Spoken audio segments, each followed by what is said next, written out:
Assalamualaikum warahmatullahi wabarakatuh.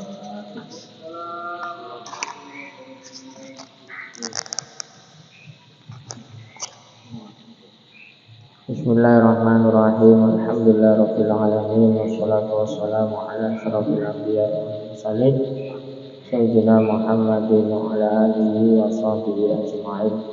Subhanaka la ilma lana illa ma 'allamtana innaka antal alimul hakim. Rabbi shrah li sadri wa yassir li amri wahlul 'uqdatam min lisani yafqahu qawli. Amma ba'd. Nawana ta'allum wa ta'lim wa tadzakur wa tadhkir wa nafa'al fiqa wal ibadah wal istifadah wal hal ta'ala tamassuki fi kitabillah sunnati rasulih wa amradatillah subhanahu wa ta'ala. Bismillahirrahmanirrahim. Qala al-mu'allif rahimahullah nafa'ala bihi wa bi 'ulumi fid dharain amin. Bismillahirrahmanirrahim. Man dhanna infika qulubbihi an qadarihi badalika likusuri nadharihi. Alhamdulillah, kita masih diberi oleh Allah nikmat kesempatan, nikmat kesehatan, bisa istiqomah untuk membaca kitab Ibnu Athaillah Sakandari, kitab Hikam, yang mana Ibnu Athaillah Sakandari menyampaikan hikmah man dhanna infika qulubbi. Siapa yang mengira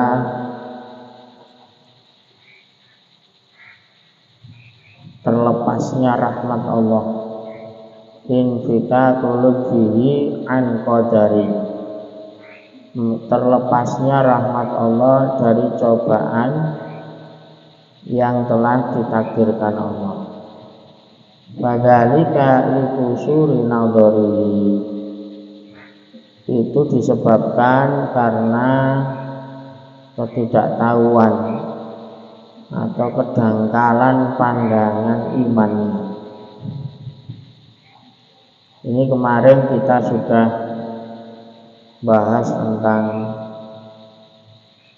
ujian, tentang cobaan, yang mana hikmah kemarin ini memberikan pengetahuan bahwa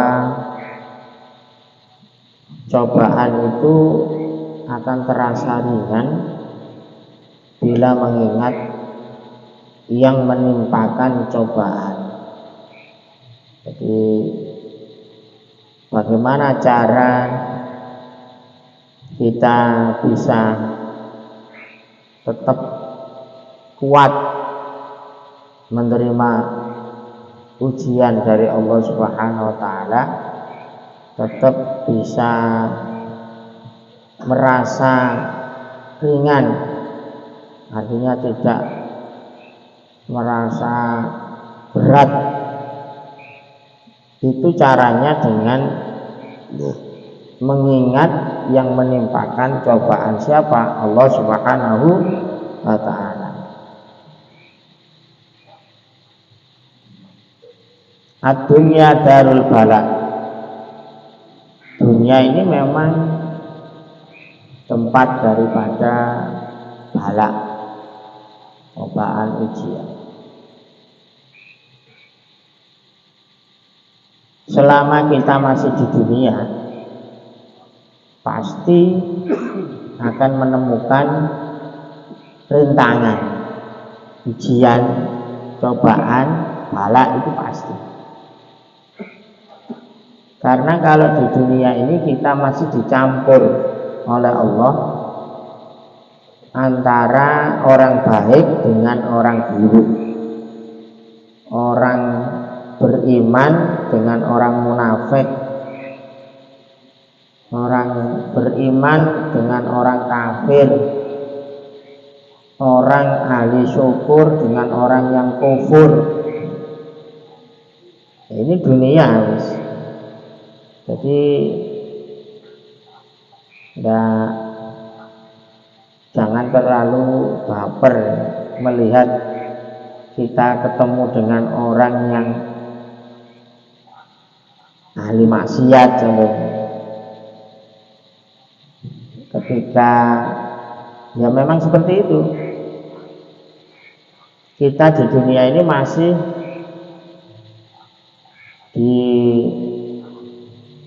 ditemukan dengan cobaan, ujian, ditemukan dengan orang-orang yang keluar dari jalur, keluar daripada syariat yang dibawa Nabi Muhammad SAW.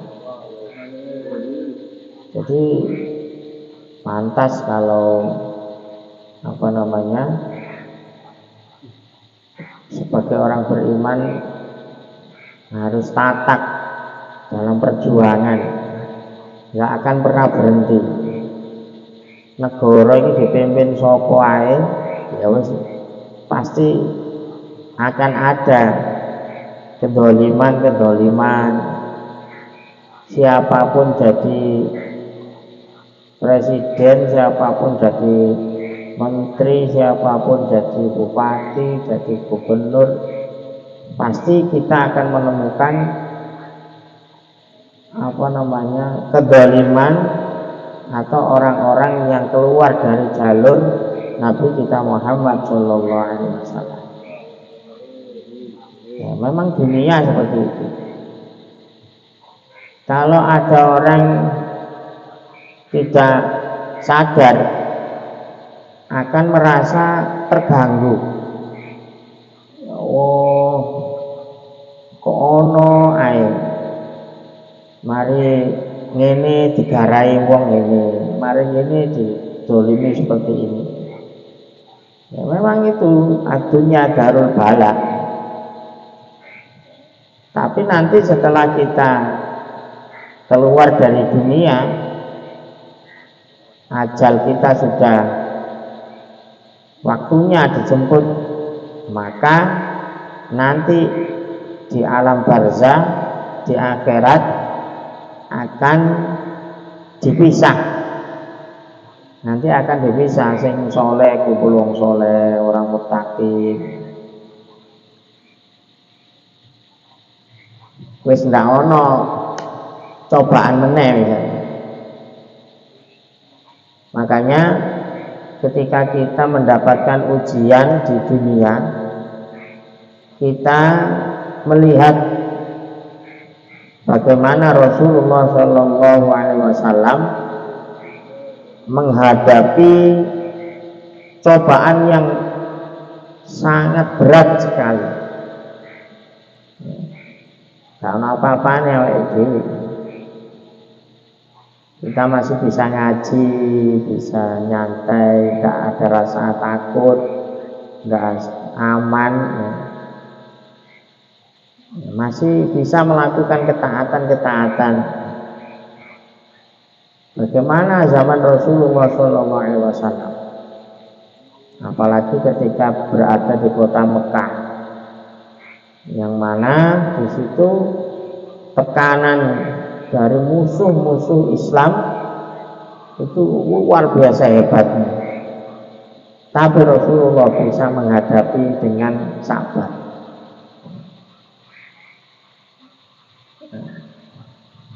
Bagaimana dengan kita yang hanya dikasih ujian kecil-kecil lah istilahnya? Kadang kita itu ngeluh, perjuangan masih panjang, tapi kita sudah putus asa. Koyo harus enggak, jangan putus asa. Yes, memang dunia itu darul bala. Pasti kita akan ditemukan ada orang baik, ada orang buruk, orang pinter, orang bodoh. Ada majelis khair, orang majelis syar, orang majelis apik, orang majelis elek, wis di mana-mana. Itu memang dunia campur. Tapi nanti ketika di akhirat semuanya akan terpisah. Walaupun itu saudara, kalau tidak seiman, kalau tidak seamal kebaikannya, artinya sama-sama orang yang soleh, ya sudah, istilahnya lakum dinukum waliyadin, akan terpisah nanti ketika kita sudah di akhir. Makanya kalau orang mukmin meninggal itu luar biasa, itu rohah, istilahnya wis istirahat, dengan ujian, dengan bencana bala itu sudah selesai. Maka seperti kemarin di surat At-Tur, wasbir li hukmi rabbika fa innaka bi a'yunina. Sabar sih sama takdir Allah yang menimpa kita, karena sesungguhnya kita ini dalam pengawasan Allah Subhanahu wa ta'ala. Wa innaka bi a'yunina, dalam pengawasan kami, ya. Ada lagi di surat Luqman, wa asbahu alaikum ni'amahu zahiratan wa batinah. Dan Allah melimpahkan kepada kalian nikmat yang zahir, nikmat batin. Kemarin saya katakan nikmat zahir itu ya kenikmatan, kesehatan, keselamatan, ya, keamanan, ya. Tapi yang dimaksud dengan nikmat batin ini adalah ujian, cobaan. Ini pengarangnya. Ujian kok dianggap kenikmatan? Karena pasti di dalam ujian, cobaan yang diberikan Allah kepada kita itu ada kelembutan. Makanya hikmah yang kita baca sekarang ini, siapa yang mengira terlepasnya rahmat Allah dari cobaan yang telah ditakdirkan Allah, maka ya disebabkan karena dangkalnya pandangan imannya. Lak ngarani cobaan ini adalah satu yang menjadikan putusnya rahmat Allah. Dikirane lak wong diuji sakit itu gak sayang. Dikiranya kalau orang dikasih musibah itu Allah enggak berdamai dengan kita, enggak. Bagi orang mukmin, ujian, bala, cobaan, di situ banyak kenikmatan yang bisa kita ambil hikmahnya.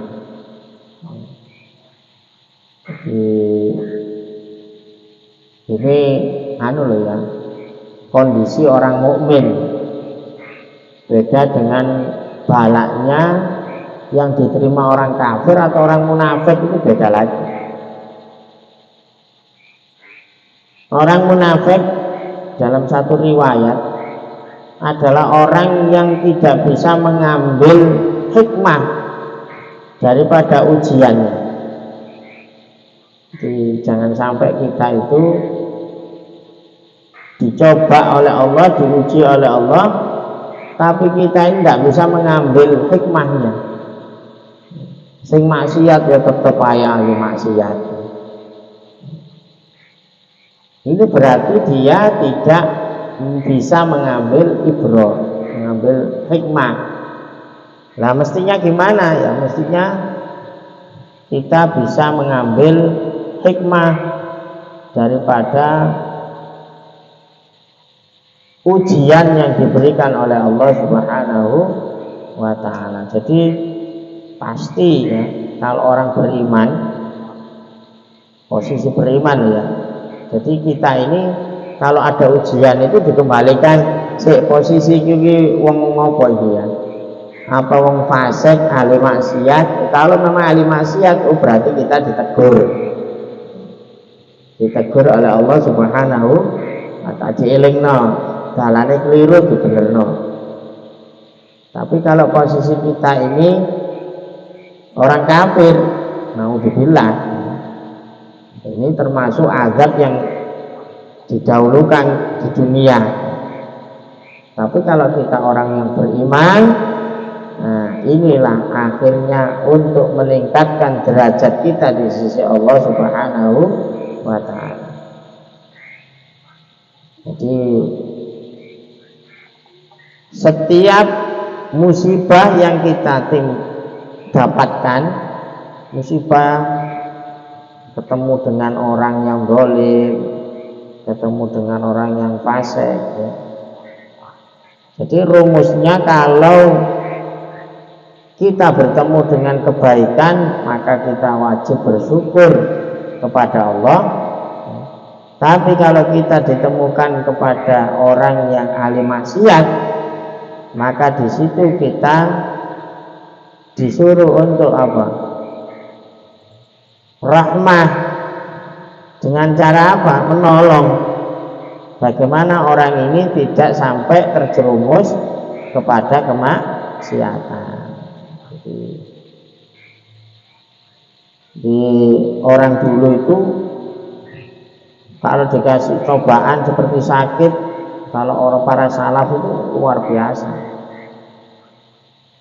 ridho sekali dengan apa yang ditakdirkan Allah Subhanahu wa ta'ala. Jadi tidak mau, kadang nggak berdoa minta sembuh, enggak, karena sadar betul dalam sakit ini banyak kenikmatan yang didapatkan dari Allah Subhanahu wa ta'ala. Jadi meyakini balak yang ditakdirkan Allah itu pasti mengandung hikmah.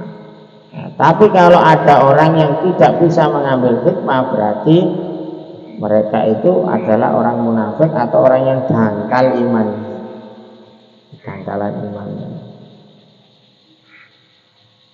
Jadi banyak cerita-cerita para sahabat seperti Imran bin Husain. Beliau ini menderita penyakit bawazir, ya. Kalau sekarang apa namanya, wazir. Selama berapa? Enggak sedikit 30 tahun terlentang di tempat tidur. Tapi luar biasa, bisa merasakan nikmat. Ada salah satu temannya yang bernama Mutrif Al-A'la, ini mengunjunginya, menangis. Yang ini nonton orang menderita 30 tahun itu nangis. Kenapa kok nasibmu kayak gini? Terus ditanya, kenapa kamu kok nangis? Jangan menangis, kata Imran bin Husain. Aku suka apa yang disukai oleh Allah Subhanahu wa ta'ala. Terus Imran bin Husain ini cerita kepada sahabat yang ujungnya, ojo cerita sopo-sopo sadurunge mulku mati. Kenapa saya merasa nikmat diberi musibah seperti ini? Saya tiap pagi dan sore selalu didatangi malaikat, suruh mendapatkan salam dari Allah atas kesabaran. Jadi kok aku lak waras wis gak ditekani meneh.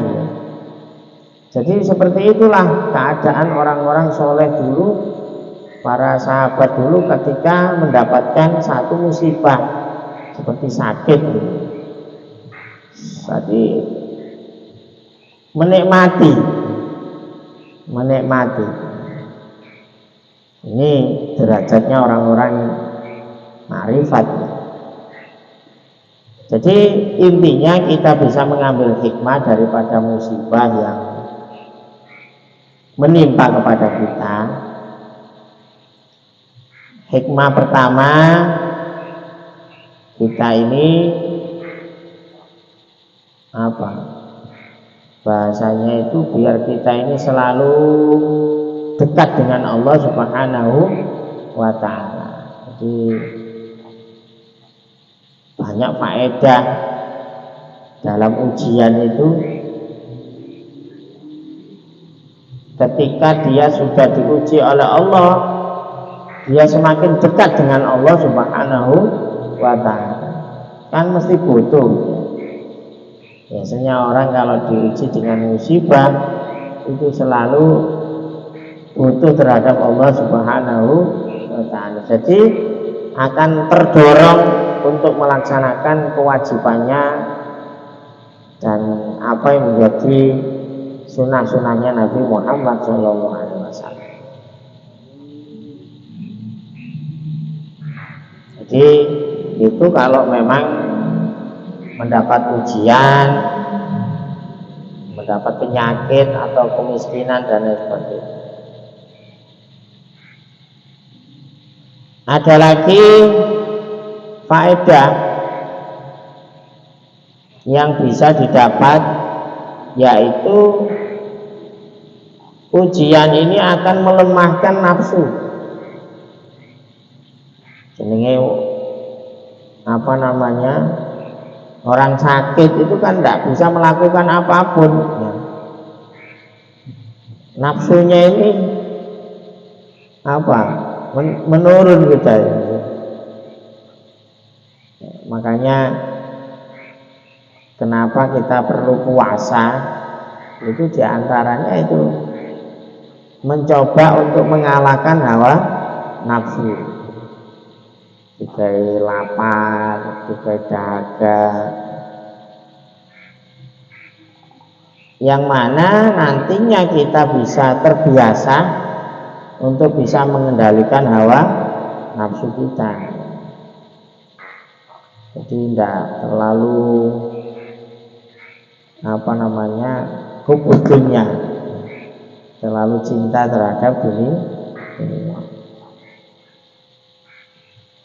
Jadi banyak sekali hikmah. Intinya orang sakit atau orang yang diberi oleh Allah musibah, bala, itu di situ pasti Allah ada kelembutan, ada hikmah di balik musibah, yang mana justru faedahnya lebih banyak daripada musibah yang ditimpanya.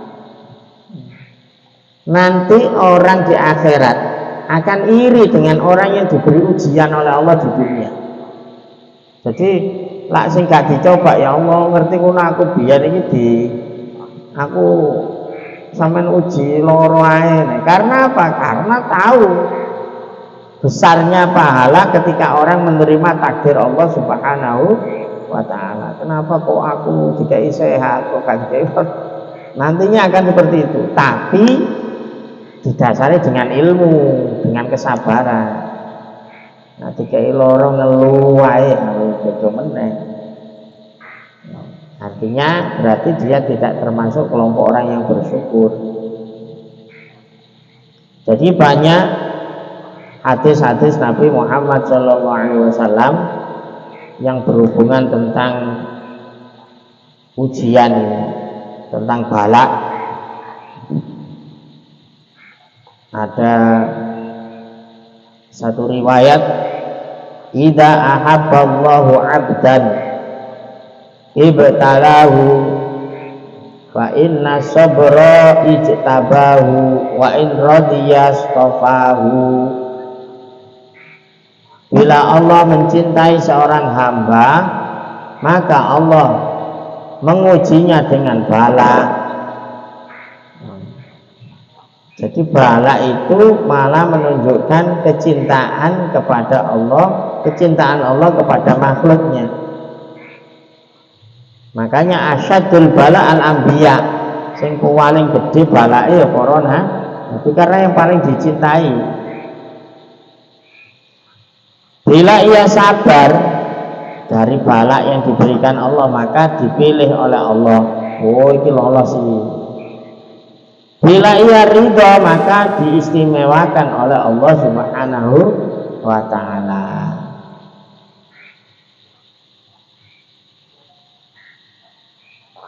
Ada seorang berkata kepada Rasulullah, jaluk nasihat, ausini ya Rasulullah, wahai Rasul, kula nyuwun wasiat, nyuwun nasihat. Nah, apa yang dinasihatkan kepada Rasul, kepada orang tersebut, la tattahimillah fi syai'in qadahu alaik. Janganlah engkau menuduh Allah dalam sesuatu yang sudah ditentukan oleh Allah. Jadi ana wong njaluk nasihat ngene lho. Pokoke ojo sampai duwe suudzon. Jangan sampai merasa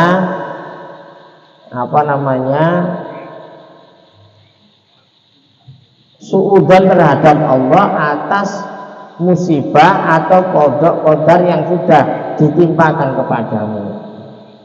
Terus pokoknya suudzon ae lah, pokok jadane ngene wis iki wis koyane apik, monggo Gusti Allah apik.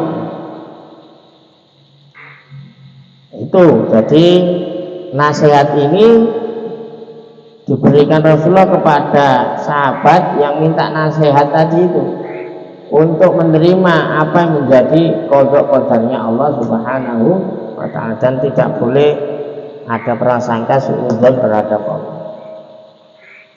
Ada lagi satu riwayat dari Rasulullah sallallahu alaihi wasallam, ajaban li amril mu'min inna amruhu kulluhu khair. Aku heran, kata Rasulullah, kepada keadaan orang mukmin. Karena apa? Semua urusannya itu baik. Inna amra kullahu khair, semua urusannya baik.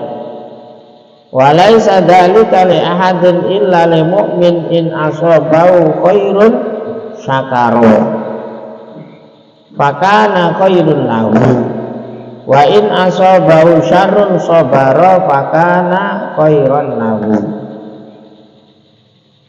Aku heran kepada orang mukmin yang semua urusannya jadi baik,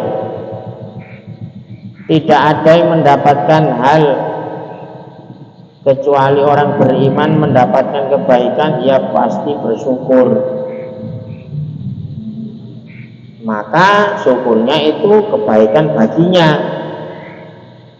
Apabila ia tertimpa cobaan, ia sabar, maka sabar itu kebaikan baginya. Jadi wong mukmin itu gak ono eleke, apik tok. Lak dikai musibah dhek gelem sabar, karena diberi nikmat dia mau bersyukur. Ma yusibul mu'min min wasobin wala nasobin wala sakomin wala hazanin hatal hammu yahumuhu illa kaffarallahu bihi min sayyiatihi. Tidaklah menimpa orang mukmin dari penderitaan, kelelahan, pegel, penyakit, kesusahan, dan risau hati, kecuali Allah menghapus dosanya dengan sebab itu. Jadi tenang saja kalau kita mendapatkan ujian, tidak usah dihadapi dengan hawa nafsu. Ini kadang sering kita ini bahasanya itu kayak nggak terima dengan kondisi yang menimpa, yang sudah menjadi takdir Allah. Ayo kita tetap berjuang, tapi kita harus taslim, harus menerima apa yang menjadi ketentuan Allah Subhanahu wa ta'ala. Nah, boleh kita ibaratnya itu merasa saya kok diketemukan orang seperti ini di dalam kondisi seperti ini, Ini tidak ada seperti itu. Semuanya itu atas takdir Allah Subhanahu wa ta'ala. Jadi tidak akan menimpa orang mukmin dari penderitaan, kelelahan, kesusahan, risau, kecuali Allah ini menghapus dosanya dengan sebabnya. Jadi selama dia dekat dengan Allah, ujian ini adalah bentuk dari kasih sayang Allah Subhanahu wa ta'ala. Ada ini tentang hadis tentang penyakit panas umai. Rasulullah bersabda, "Humma sa'atin tukaffaru sanatan." Sakit panas sesaat bisa menghapus dosa setahun. Loro panas iki lho ya. Satu waktu sak jam iso menghapus dosa 1 tahun. Ini pernah dilakukan Abu Hurairah. Loro panas iso peneng. Lah bagaimana Rasulullah wis ngekei bocoran. Lah loro panas sak jamahe iku dosane wis disepuro 1. Itu kalau dia ridho terhadap apa yang menjadi takdir Allah. Gak tambah misu-misu, tambah enggak. Orang beriman yakin di dalam ujian pasti di situ Allah menunjukkan kasih sayang. Terakhir hadis Rasulullah sallallahu alaihi wasallam, "Ma min muslimin yusibhu adan min maradin fama siwahu illa hatta Allah ta'ala anhu bi sayyiatihi kama tahuttu asyajaratu awraqaha." Tiada seorang muslim yang ditimpa suatu gangguan dari penyakit dan lainnya, gangguan macam-macam, kemiskinan, gak ketepaan duwe konco, gak ketepaan duwe bojo, gak ketepaan duwe tangga, gangguan pokoknya penyakit atau lainnya, kecuali Allah merontokkan dosanya bagaikan rontoknya daun dari pepohonan. Jadi koyok-koyok saking bisa menghapus dosanya ini seperti daun yang berguguran dari pohonnya. Kalau dia mau bersabar terhadap musibah yang diterimanya. Ini hadis sahih ya, diriwayatkan oleh Imam Bukhari dan Imam Muslim. Jadi inti daripada hikmah malam hari ini, kita harus bisa tenang dengan ujian. Makanya ada yang mengarang buku itu berdamai dengan badai. Ini siapa ya, Dokter Alian itu yang ngarang. Jadi judulnya itu berdamai dengan badai. Artinya ono badai tapi dibuat tenang gitu, setenang mungkin. Jadi ketika kita menghadapi ujian cobaan oleh Allah itu iki ngono sing gawe iki Gusti Allah, sing nyelesekno ya bakale Gusti Allah. Tapi awake dhewe ya harus ikhtiar. Dengan apa kita bisa berbuat. Tapi setelah itu kita pasrahkan kepada Allah Subhanahu wa ta'ala. Jadi sekali lagi kita sebagai orang mukmin ketika mendapat ujian kita bersabar, ketika kita mendapatkan nikmat kita wajib bersyukur kepada Allah Subhanahu wa ta'ala. Wallahu a'lam bishawab. Ya Rabbana tarafna bi annana tarafna wa annana asrafna ala lado asrafna wa tub alaina taubatan silli kulli hawla wa surlanal awrati wa aminir ro'ati wa ubir liwalidina rabbi wa maulidina ali wal ikhwani wa sairil khilani وكل ذي محبة أو جيرة أو شهبة والمسلمين أجمع آمين ربي اسمع فضلا وجودا منا لا باكتساب منا بالمصطفى الرسول أرضى بكل سوء صلى وسلم ربي عليه عبد الحق وآله وصحبه عداد تخصيصه والحمد لله بالبث والثناء سبحان ربك رب العزة عما يصفون وسلام على المرسلين والحمد لله رب العالمين. Assalamualaikum warahmatullahi wabarakatuh.